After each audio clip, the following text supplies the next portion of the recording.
The politician's wife humiliated her chauffeur, until he exposed her in court. For 11 months, Marcus Chin drove Senator Victoria Ashford everywhere. Listened to every phone call. Absorbed every insult. Every dismissal. She treated him like furniture, like air, like nothing. And he said nothing back. Just drove. Just listened. Just waited. What she didn't know, what she never once considered, was that her chauffeur was taking notes. 73 pages of notes. Dates, times, exact quotes. And when the federal investigation began, when prosecutors asked if anyone had evidence of what the senator said behind closed doors, Marcus walked into that courthouse with a notebook that would destroy her career. Marcus adjusts his cap in the rearview mirror. The black sedan gleams under the October sun outside the governor's mansion. He's been Senator Victoria Ashford's driver for 11 months. 11 months of silence. 11 months of watching her slide into the back seat without looking at him. 11 months of hearing conversations she assumed he'd never repeat. Today she emerges at 7:47 a.m. 3 minutes late. Her heels click against marble, then pavement. Marcus is already standing beside the car, door open, eyes down. The posture of service. The posture of invisibility. She doesn't acknowledge him. Never does. She slides into the back seat. Her perfume fills the cabin, something French, expensive. Marcus closes the door, returns to the driver's seat, and waits. No good morning. No destination. She assumes he knows. And he does. Tuesday mornings are always the Capitol building. Office entrance, not public. Did you vacuum the seats yesterday? Marcus glances in the rearview mirror. Yes, ma'am. After I dropped you at the residence.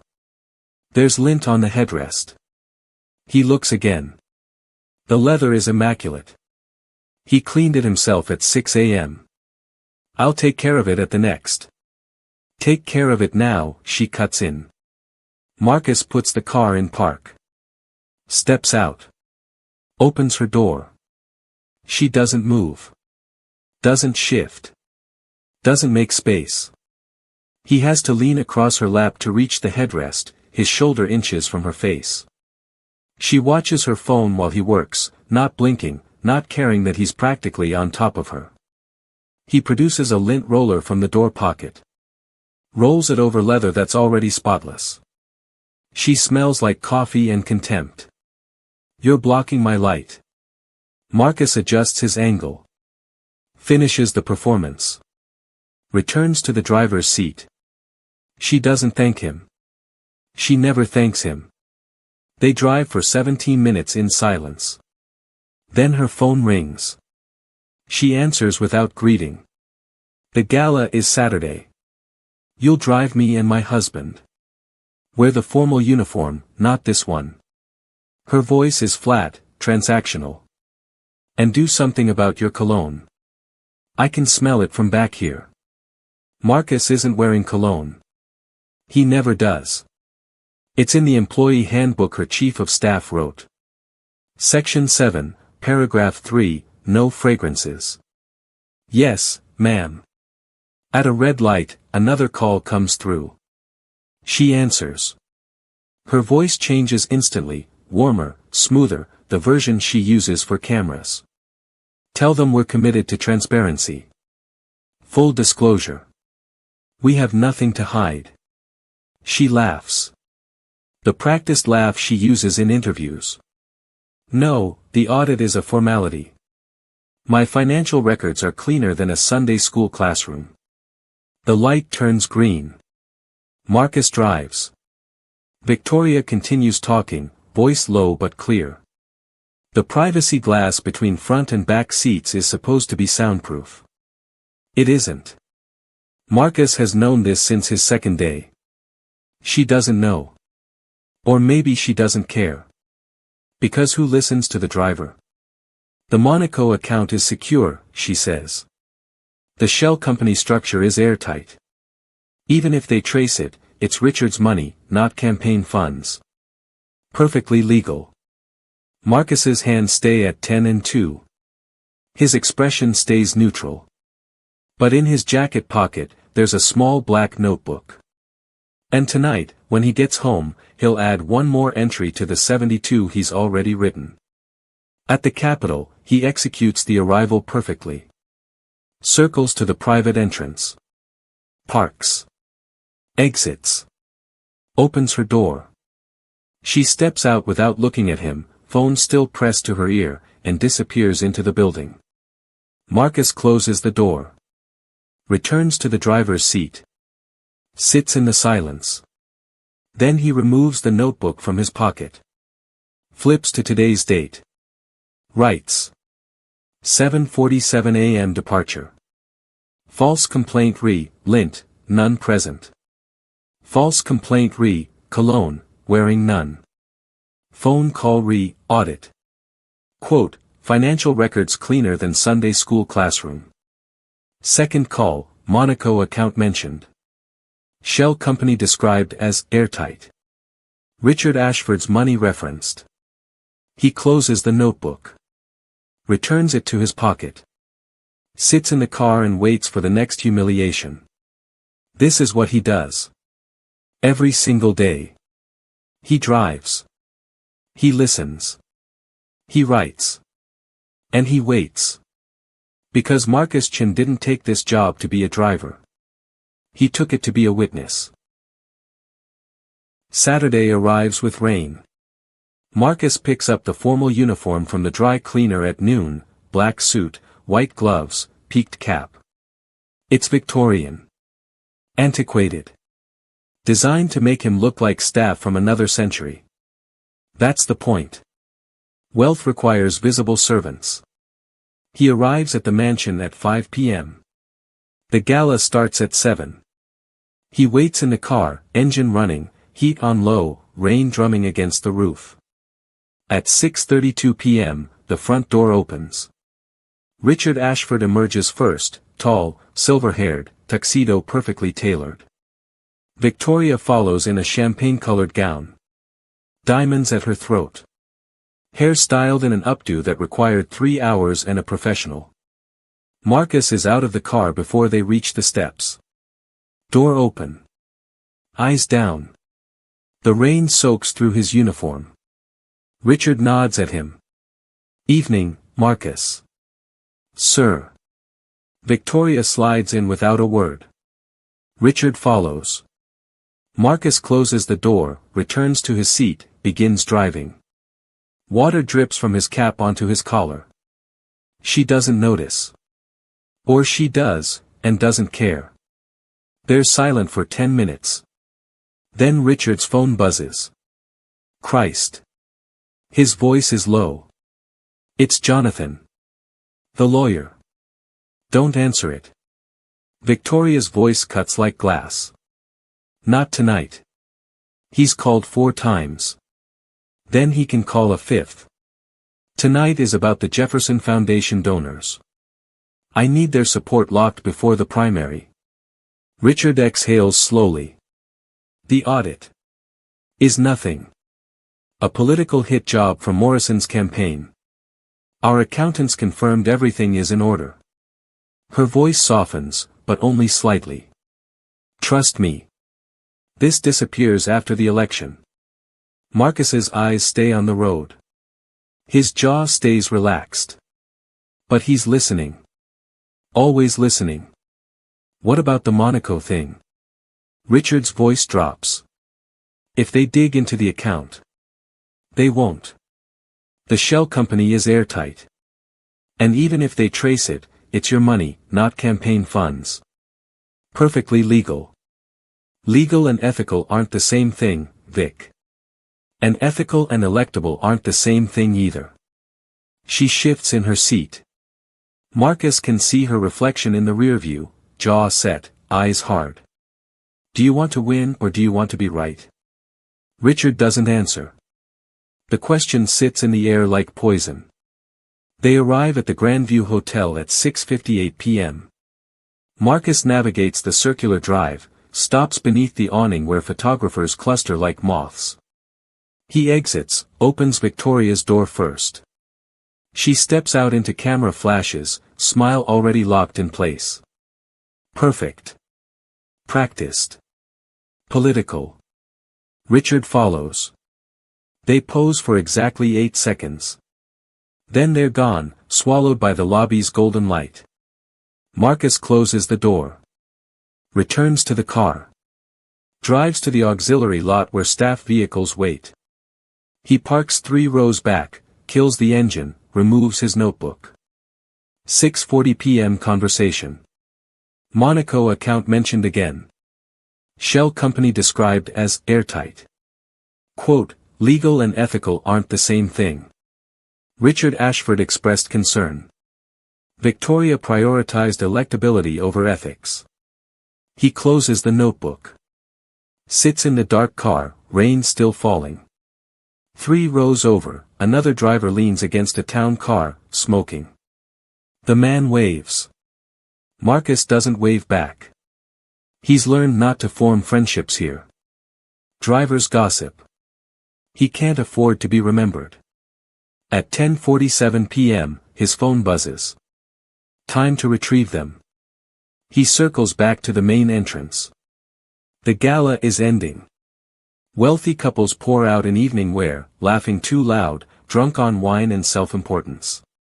Victoria and Richard emerge at 11:03, her arm linked through his. They're smiling. Performing. Marcus is already there. Door open. Victoria steps toward the car. Her heel catches on the curb. She stumbles. Marcus's hand moves instinctively, reaching to steady her elbow before she falls. She jerks away violently. Don't touch me. His hand drops immediately. Apologies, ma'am. She slides into the car, face twisted with disgust. Richard follows, jaw tight. Marcus closes the door. Returns to his seat. Begins the drive home through rain that's turned to sleet. They're silent for 5 minutes. Then Victoria speaks, voice low and venomous. You touched me. You were falling, ma'am. I was preventing injury. You don't touch me. Ever. Do you understand? Marcus's knuckles whiten on the steering wheel. He forces them to relax. Yes, ma'am. If you ever do that again, you're finished. I don't care what the circumstances are. Are we clear? Richard shifts uncomfortably. Vic, he was just trying to. I'm speaking to the help, Richard. Not to you. Marcus's eyes flick to the rearview mirror. For just a second, their eyes meet. Hers are empty. His are steady, unflinching. Then he looks away. Keeps driving. The mansion appears ahead, all lit windows and perfect landscaping. He pulls into the circular drive. Stops. Exits. Opens Victoria's door. She steps out without looking at him. Richard exits from the other side, avoiding Marcus's eyes. They walk to the entrance together, her hand on his arm. The door closes. Marcus stands beside the car for a long moment. Then he gets in. Drives to his assigned parking space in the garage. He removes his notebook. His hand is perfectly steady. He writes. 11:03 p.m. departure from gala. Physical contact, reflex response to prevent fall. Senator's response, don't touch me. Ever. Threat of termination. Quote, I'm speaking to the help. No witnesses present. He closes the notebook. Sits in the darkness. His phone shows 3 missed calls from the nursing home where his mother died 3 years ago. No, not the nursing home. The hospital. The one that sent the bills. The bills that buried him. He deletes the notification. Doesn't need the reminder. He remembers the form letter. The one Senator Victoria Ashford's office sent when he begged for help with his mother's medical bills. Thank you for contacting our office. We appreciate your input on healthcare policy. His mother died 6 weeks after that letter arrived. Marcus puts his phone away. Starts the car. Drives home through the rain. Tomorrow is Sunday. His day off. But he won't rest. Tomorrow, he has research to do.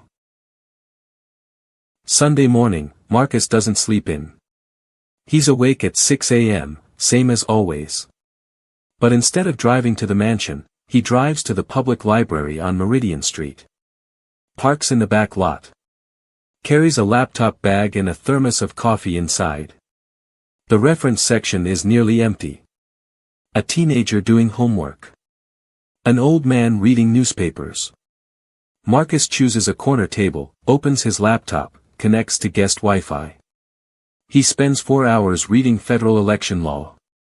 Campaign finance regulations. Shell company structures. Offshore account requirements. Foreign donation prohibitions. He takes notes by hand, never digitally. Digital files can be recovered. Paper can be burned. At 11:30 a.m., his phone vibrates. Unknown number. He steps outside to answer. Hello. Mr. Chen. The voice is male, professional, measured. This is David Park. U.S. Attorney's Office. We spoke last month. Marcus's grip on the phone tightens slightly. I remember. I'm calling to confirm Tuesday's meeting. 4 p.m. Same location. I'll be there. A pause. Mr. Chen, I want to be very clear about what this means. Once you testify, there's no taking it back.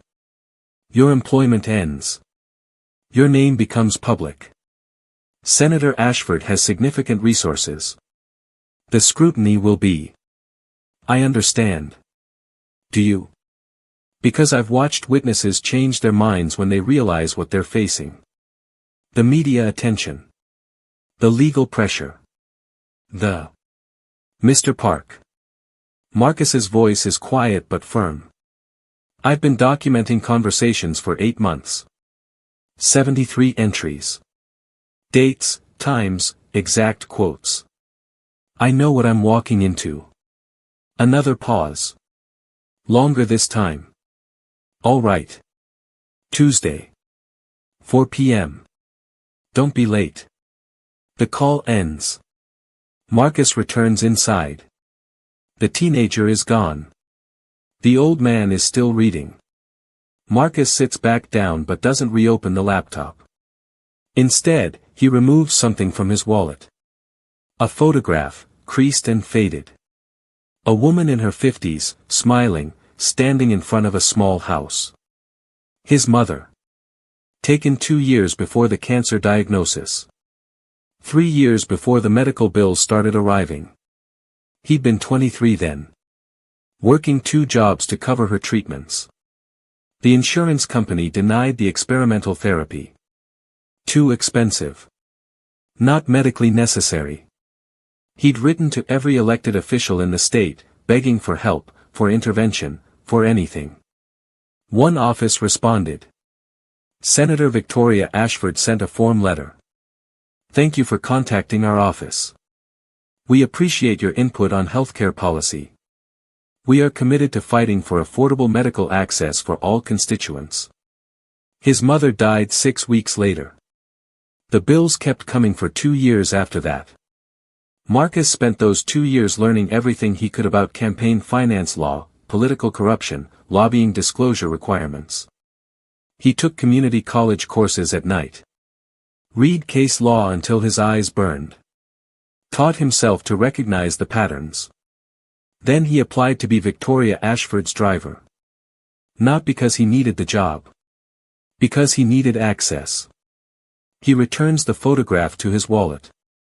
Closes the laptop. Packs his things. On the drive back to his apartment, he passes the cemetery where his mother is buried. He doesn't stop. He never does on Sundays. Sundays are for preparation. Monday, he'll return to work. Drive Victoria to meetings. Listen to phone calls. Take notes. Tuesday, he'll walk into the federal building and hand over 73 pages of evidence. Wednesday, everything changes. Monday morning arrives and gray. Marcus is at the mansion by 7 a.m., detailing the car.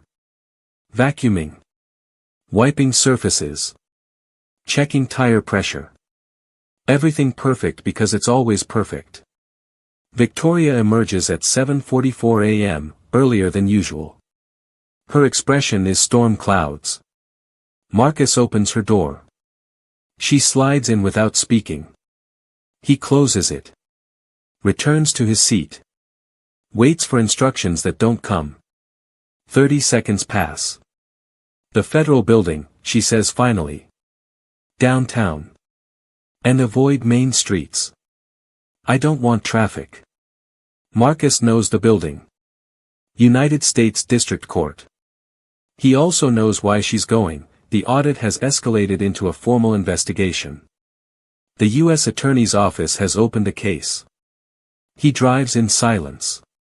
Victoria makes 3 phone calls during the 26-minute trip. The first is to her lawyer. The second to her campaign manager. The third to Richard. It's a fishing expedition, she says, voice tight. They have nothing concrete. Morrison leaked something to the AG's office, and now they have to pretend they're investigating. A pause. No, I'm not worried. Our financials are clean. Every donation documented. Every expense justified. Marcus takes the back route through the warehouse district. No traffic lights. No delays. Worst case, it's a minor reporting violation. We pay a fine, move on, and Morrison looks like an idiot for making noise about nothing. Her voice sharpens. Yes, I'm sure. Jesus, Richard, have a little faith. They arrive at 8:19 a.m. Marcus circles to the underground parking entrance. Shows ID at the security gate. The guard waves them through. He parks in a visitor spot. Exits. Opens Victoria's door. She steps out, smoothing her skirt. Then she does something she's never done in 11 months. She looks directly at him. Really looks. Her eyes are, calculating, searching. You've been very quiet lately, she says. Marcus keeps his face neutral. I wasn't aware you required conversation, ma'am. I don't. But I don't like mystery either. She studies him for another moment. You're not planning anything stupid, are you, Marcus? His pulse doesn't change. His breathing stays even. I'm planning to wait here until you're ready to leave. Good. She turns toward the elevator. Because loyalty is rare. And people who forget that, they find themselves very alone very quickly. The elevator doors close. Marcus returns to the car. Sits in the driver's seat. Removes his notebook. Writes. 8:19 a.m. arrival, Federal Building. Direct eye contact, first occurrence in 11 months. Quote, loyalty is rare. People who forget that find themselves very alone very quickly. Interpreted as implicit threat. He closes the notebook. Checks his watch. 8:27 a.m. At 4 p.m. today, he'll walk into this same building through the public entrance. While Victoria is still inside, 3 floors up, meeting with her lawyers. The timing is intentional. Almost poetic. At 11:43 a.m., his phone buzzes. Text from Victoria, done early. Main lobby. Marcus starts the engine. Drives up from the parking garage. Circles to the front entrance. Victoria is waiting outside with 2 men in expensive suits, her lawyers. They're speaking in low voices. One hands her a document. She glances at it, nods sharply, hands it back. Marcus stops at the curb. Exits. Opens her door. She gets in. The lawyers remain outside. Door closes. Well? Richard's voice comes through her phone, on speaker. They have a witness, Victoria says. Her voice is tight, controlled, but Marcus can hear the edge underneath. Someone from my staff. They wouldn't say who. Marcus's hands remain steady on the wheel. He pulls into traffic smoothly. What kind of witness? Richard asks. Campaign office? They didn't specify. But whoever it is has been documenting conversations. Dates, times, specific quotes. She exhales through her teeth. My lawyer thinks it's probably an aide. Someone with regular access who felt overlooked. Can they block the testimony? Not unless we prove bias or fabrication. And we can't do that until we know who it is. A pause. The deposition is tomorrow. We'll find out then. Marcus takes the long route back. Adds 7 extra minutes. Victoria doesn't notice. She's too busy strategizing her defense. When they arrive at the mansion, she exits without a word. The front door closes behind her. Marcus sits in the car. Removes his notebook one final time. Writes. 11:47 a.m. Return from Federal Building. Subject aware of witness testimony. Identity unknown to her. Deposition scheduled Tuesday. My testimony, Tuesday, 4 p.m. He closes the notebook. Puts it in his jacket pocket. Drives to his assigned parking space. At 3:47 p.m., he's 3 blocks from the Federal Building, parking his personal car. He's wearing khakis and a button-down, not the uniform. He looks like any other civilian with courthouse business. He enters through the public entrance. Takes the elevator to the 7th floor. The U.S. Attorney's office is at the end of the hall. David Park meets him in the waiting area. Mr. Chen. Thank you for coming. I gave my word. They walk to a conference room. 2 other attorneys wait inside. A court reporter sits in the corner, fingers ready on her machine. Before we begin, David says, I need to confirm you're here voluntarily. No coercion. No pressure. None. And you understand that once we submit your statement, your identity becomes part of the court record. Your name will be public. I understand. All right. David opens a folder. Let's start with your employment history with Senator Ashford. Marcus begins talking. He talks for 2 hours and 37 minutes. He provides dates, times, locations. Verbatim quotes from 73 documented conversations. Details about the Monaco account, the shell company structure, campaign finance violations, coordination with foreign donors that Victoria discussed openly in the back seat of her car. Because she never once considered that her driver was listening. When it's over, David Park leans back in his chair. Mr. Chen, this is the most detailed witness testimony I've seen in 15 years. Marcus says nothing. You understand what happens next. The media will call you a snitch, a traitor, someone with an axe to grind. They'll dig into your history. Find every mistake you've ever made. Senator Ashford has significant resources and... I know what happens next, Marcus says quietly. That's why I spent 8 months making sure my notes were perfect. David nods slowly. Then we're done here. Thank you. Marcus stands. Walks out of the Federal Building. Gets in his car. Drives home through traffic that suddenly feels lighter than it has in months. Tomorrow, the news will break. Tomorrow, Victoria Ashford will learn that her chauffeur was the witness. Tomorrow, everything changes. But tonight, Marcus sleeps better than he has in 3 years. The news breaks at 6 a.m. Wednesday. Senator Ashford faces federal charges in campaign finance scheme. Key witness, her own driver. Marcus doesn't read the articles. He doesn't need to. He knows what they say. His phone rings constantly. Unknown numbers. News outlets. He doesn't answer.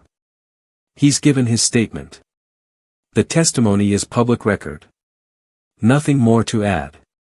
At 9 a.m., he receives a text from Victoria's Chief of Staff: "Your employment is terminated effective immediately. Security will collect your credentials by end of day." Marcus replies, "Understood." He's sitting in his apartment when a second text arrives at 10:23 a.m. Richard Ashford. "I need to speak with you. In person. Please." Marcus stares at the message. Deletes it. 5 minutes later, his phone rings. Richard's name on the screen. Marcus answers. "Mr. Chen." Richard's voice is rough, exhausted, aged. "I know you have no reason to speak with me. I know you owe me nothing. But I'm asking for 10 minutes. Please." "Why?" "Because I need to understand." Silence. "There's a coffee shop on Meridian Street. Near the library. I'll be there at noon. If you don't come, I'll understand." The call ends. Marcus sits in his apartment. Thinks about his mother. The form letter. 8 months of humiliation. 8 months of being treated like furniture. He thinks about what justice actually looks like. Whether it's enough. At 11:54 a.m., he walks into the coffee shop on Meridian Street. Richard sits in the back corner. Untouched coffee in front of him. He looks smaller than he did Saturday night. Older. Defeated. Marcus sits across from him. Says nothing. "I read your testimony," Richard says quietly. "All 73 entries. The dates. The conversations." He looks up. "I knew some of it. The Monaco account. The shell company. I told myself it was just aggressive tax strategy." His voice cracks. "I was lying to myself." Marcus remains silent. "You could have sold your story to the press," Richard continues. "Made millions. Turned this into a media circus. But you didn't. You went through proper channels. Documented everything. Did it the right way." He pauses. "Why?" Marcus considers the question. "Because I wanted it to matter. Scandals fade. Evidence doesn't." Richard nods slowly. "She'll fight this. Spend everything on lawyers. Say you fabricated the notes. That you have a grudge. That you're bitter about being fired. I know. You're prepared for that. I've been prepared since the day I applied for the job." Richard studies him. "This was never about being a driver, was it?" Marcus thinks about the form letter. The hospital bills. His mother's last days. "No," he says quietly. "It wasn't. I'm sorry." Richard's voice breaks. "For what it's worth. I'm sorry for how she treated you. How we both treated you. You weren't a person to us. You were just." He can't finish. "I was the help." "Yes." They sit in silence. Traffic moves past the window. The world continues, indifferent. "What will you do now?" Richard asks. Marcus shrugs. "Find another job. Probably not in politics. I'd like to help. I can make calls. I know people." "No." Marcus's voice is firm but not unkind. "I don't want anything from you." Richard nods. Stands. Extends his hand. Marcus looks at the offered hand for a long moment. Then he takes it. One shake. Richard's grip is weak. "You did the right thing," Richard says. "I hope you know that." "I do." Richard leaves. Marcus remains seated. Orders coffee. Drinks it slowly. Outside, November sun breaks through clouds, painting everything in pale gold. 3 weeks later, the trial begins. Marcus is called to testify on day 4. Same khakis. Same button down. He sits in the witness box. Places his hand on the Bible. Swears to tell the truth. Victoria sits at the defense table, flanked by expensive lawyers. Her expression is stone. She doesn't look at him. Not once. The prosecutor asks him to describe his employment. His duties. His access. And during your time as Senator Ashford's driver, did you overhear conversations of a sensitive nature? Yes. Can you describe the circumstances? The privacy glass wasn't soundproof. I could hear phone conversations clearly. Did Senator Ashford know this? I don't know what she knew. Did you inform her? No. Why not? Marcus pauses. I didn't think it mattered to her whether I could hear or not. A murmur runs through the courtroom. The judge calls for order. The prosecutor approaches. Mr. Chen, I'm showing you Exhibit 47. Can you identify this? Marcus looks at the notebook. His notebook. Yes. That's my record of conversations I overheard between October 2023 and June 2024. In your handwriting? Yes. Why did you create this record? Marcus meets the prosecutor's eyes. Because I believed what I was hearing was illegal. And I wanted to make sure there was evidence if anyone needed it. Did you show this to anyone before contacting the U.S. attorney? No. Why not? Because I didn't trust digital records. They can be altered. Denied. Paper is permanent. The cross-examination is brutal. Victoria's lawyer paints Marcus as bitter, vindictive, obsessed. Asks about his mother. The form letter. Whether Marcus took the job specifically to gather evidence. Yes, Marcus says. So you applied under false pretenses? I applied to do exactly what I'm doing now. Telling the truth. You're a spy, Mr. Chen. I'm a witness. The lawyer circles. Isn't it true Senator Ashford fired you before you testified? No. I testified before I was fired. Termination came after. But you knew you'd lose your job. Yes. And you didn't care. Marcus pauses. Looks at Victoria for the first time since taking the stand. She stares back, expression unreadable. No, he says quietly. I didn't care. The trial lasts 3 weeks. The jury deliberates for 4 days. Guilty on 11 counts. Marcus doesn't attend the sentencing. Reads about it online. 18 months federal prison. $2.3 million in fines. Permanent ban from holding office. He closes his laptop. Sits in his apartment. Outside, November rain falls. His phone buzzes. Text from David Park, just wanted to say thank you. What you did mattered. The system worked because you made it work. Marcus doesn't reply. Sets the phone down. Goes to the window. Watches the rain. In his wallet, the photograph of his mother is still there. Still creased. Still faded. He removes it. Studies her smile. I hope this was enough, he says to the empty room. The rain continues. The city lights blur through the window. And Marcus Chen, formerly a driver, currently unemployed, stands there and lets himself feel something he hasn't felt in 3 years. Not vindication. Not triumph. Just the quiet, steady weight of having done what needed to be done. That, in the end, is all that matters.